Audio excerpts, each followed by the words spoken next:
ಕನ್ನಡ ಇಂಡಸ್ಟ್ರಿಯಲ್ಲಿ ದಿಗಂತ್ ಅವರನ್ನು ದೂದ್ ಪೇಡ ಅಂತಲೇ ಕರೀತಾರೆ. ಅಲ್ಲದೆ ಅವರು ಸಾಕಷ್ಟು ಸಿನಿಮಾಗಳನ್ನು ಸಹ ಮಾಡಿದ್ದಾರೆ. ಆ ಸಿನಿಮಾಗಳಲ್ಲಿ ಕೆಲವು ಸಿನಿಮಾಗಳು ಹಿಟ್ಟಾಗಿದ್ದರೆ ಇನ್ನೂ ಕೆಲವು ಸಿನಿಮಾಗಳು ಫ್ಲಾಪ್ ಆಗಿವೆ. ಸೊ ಈ ವಿಡಿಯೋದಲ್ಲಿ ದಿಗಂತ್ ಅವರ ಫ್ಲಾಪ್ ಆದಂತಹ ಸಿನಿಮಾಗಳು ಯಾವ್ಯಾವು ಅನ್ನೋದನ್ನು ಕಂಪ್ಲೀಟಾಗಿ ನೋಡೋಣ. ಅದಕ್ಕೂ ಮುಂಚೆ ಚಾನಲ್ಗೆ ಹೊಸಬರಾಗಿದ್ದರೆ ಚಾನಲನ್ನು ಸಬ್ಸ್ಕ್ರೈಬ್ ಮಾಡಿಕೊಂಡು ಪಕ್ಕದಲ್ಲಿರೋ ಗಂಟೆಯನ್ನು ಕೂಡ ಬಾರಿಸ್ಬಿಡಿ. ಯಾಕೆಂದರೆ ಇದೇ ತರಹದ ಮತ್ತಷ್ಟು ಡಿಸ್ಕಷನ್ ಜೊತೆಗೆ ಭೇಟಿ ಆಗ್ತಿರೋಣ. ಆ್ಯಂಡ್ ಈ ವಿಡಿಯೋ ನಿಮಗೆ ಇಷ್ಟ ಆದರೆ ನಾನು ನಿಮ್ಮ ಕಡೆಯಿಂದ ಬಯಸೋದು ಒಂದು ಲೈಕ್ ಮಾತ್ರ. ಅದನ್ನು ಕೂಡ ಕೊಟ್ಟು ವಿಡಿಯೋನ ಕಂಪ್ಲೀಟಾಗಿ ನೋಡಿ. SMS 6260 ಇದು 2006ರಲ್ಲಿ ಬಂದ ಸಿನಿಮಾ.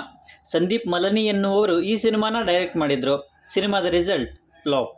ಕಡಲಮಗೆ ಇದು 2006ರಲ್ಲೇ ಬಂದಂಥ ಸಿನಿಮಾ. ಪ್ರವೀಣ್ ಅವರು ಈ ಸಿನಿಮಾನ ಡೈರೆಕ್ಟ್ ಮಾಡಿದರು. ಬಟ್ ಸಿನಿಮಾದ ರಿಸಲ್ಟ್ ಫ್ಲಾಪ್. ಮೀರಾ ಮಾಧವ ರಾಘವ ಇದು 2007ರಲ್ಲಿ ಬಂದ ಸಿನಿಮಾ. TN ಸೀತಾರಾಮ್ ಅವರು ಈ ಸಿನಿಮಾನ ಡೈರೆಕ್ಟ್ ಮಾಡಿದರು. ದಿಗಂತ್ ಅವರ ಮುಖ್ಯ ಪಾತ್ರದಲ್ಲಿ ಬಂದ ಸಿನಿಮಾದ ರಿಸಲ್ಟ್ ಫ್ಲಾಪ್. ಮಳೆಬಿಲ್ಲೆ ಇದು 2009ರಲ್ಲಿ K. ಮಹೇಶ್ ಸುಖದರೆ ಅವರ ನಿರ್ದೇಶನದಲ್ಲಿ ಬಂದಂಥ ಸಿನಿಮಾ. ಬಟ್ ಸಿನಿಮಾದ ರಿಸಲ್ಟ್ ಫ್ಲಾಪ್. ಸ್ವಯಂವರ ಇದು 2010ರಲ್ಲಿ R. ಅನಂತರಾಜು ಅವರ ನಿರ್ದೇಶನದಲ್ಲಿ ಬಂದ ಸಿನಿಮಾ. ದಿಗಂತ್ ಅವರು ಈ ಸಿನಿಮಾದಲ್ಲಿ ಮುಖ್ಯ ಪಾತ್ರದಲ್ಲಿ ಕಾಣಿಸಿಕೊಂಡಿದ್ದರು. ಬಟ್ ಸಿನಿಮಾದ ರಿಸಲ್ಟ್ ಫ್ಲಾಪ್. ಜಾಲಿ ಬಾಯ್ ಇದು 2011ರಲ್ಲಿ ಸಭಾಪತಿ ದಕ್ಷಿಣಮೂರ್ತಿ ಅವರ ನಿರ್ದೇಶನದಲ್ಲಿ ಬಂದ ಸಿನಿಮಾ. ಬಟ್ ಸಿನಿಮಾದ ರಿಸಲ್ಟ್ ಫ್ಲಾಪ್. ಮಿಸ್ಟರ್ ಡೂಪ್ಲಿಕೇಟ್ ಇದು 2011ರಲ್ಲೇ ಬಂದ ಸಿನಿಮಾ. ಕೊಡ್ಲು ರಾಮಕೃಷ್ಣ ಅವರು ಈ ಸಿನಿಮಾನ ಡೈರೆಕ್ಟ್ ಮಾಡಿದರು. ಬಟ್ ಸಿನಿಮಾದ ರಿಸಲ್ಟ್ ಫ್ಲಾಪ್. ಪುತ್ರ ಇದು ಉಮಾಕಾಂತ್ ಅವರ ನಿರ್ದೇಶನದಲ್ಲಿ 2011ರಲ್ಲಿ ಬಂದ ಸಿನಿಮಾ. ಬಟ್ ಸಿನಿಮಾದ ರಿಸಲ್ಟ್ ಫ್ಲಾಪ್.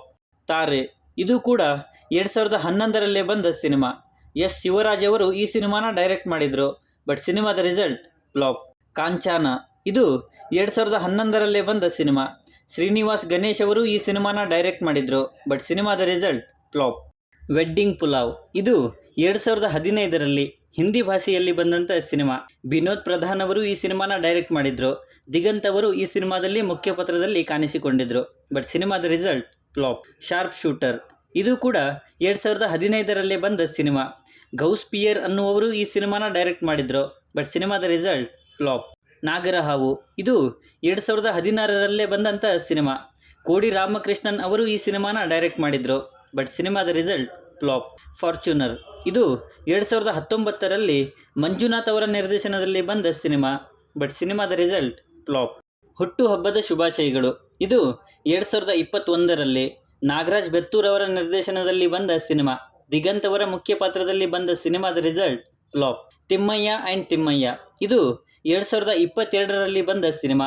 ಸಂಜಯ್ ಶರ್ಮಾ ಅವರು ಈ ಸಿನಿಮಾನ ಡೈರೆಕ್ಟ್ ಮಾಡಿದರು. ಬಟ್ ಸಿನಿಮಾದ ರಿಸಲ್ಟ್ ಫ್ಲಾಪ್. ಯದಾ ಯದಾ ಹಿ ಇದು 2023ರಲ್ಲಿ ಬಂದಂಥ ಸಿನಿಮಾ. ಅಶೋಕ್ ತೇಜ ಅವರು ಈ ಸಿನಿಮಾನ ಡೈರೆಕ್ಟ್ ಮಾಡಿದರು. ಬಟ್ ಸಿನಿಮಾದ ರಿಸಲ್ಟ್ ಫ್ಲಾಪ್. ಸೊ ಇವಿಷ್ಟು ದಿಗಂತ್ ಅವರ ಫ್ಲಾಪ್ ಆದಂಥ ಸಿನಿಮಾಗಳು. ಸೊ ಈ ಸಿನಿಮಾಗಳಲ್ಲಿ ನಿಮ್ಮನ್ನು ಡಿಸಪಾಯಿಂಟ್ ಮಾಡಿದ ಸಿನಿಮಾ ಯಾವುದು ಅನ್ನೋದನ್ನು ಕೆಳಗಡೆ ಬರೆದು ತಿಳಿಸಿ. ಮತ್ತು ಈ ವಿಡಿಯೋ ನಿಮಗೆ ಇಷ್ಟ ಆಗಿದ್ದರೆ ದಯವಿಟ್ಟು ನನ್ನ ಚಾನಲನ್ನು ಸಬ್ಸ್ಕ್ರೈಬ್ ಮಾಡಿಕೊಂಡು ಸಪೋರ್ಟ್ ಮಾಡಿ. ಕೊನೆಯಲ್ಲಿ ಸಿಗ್ತಾ ಇರೋಣ.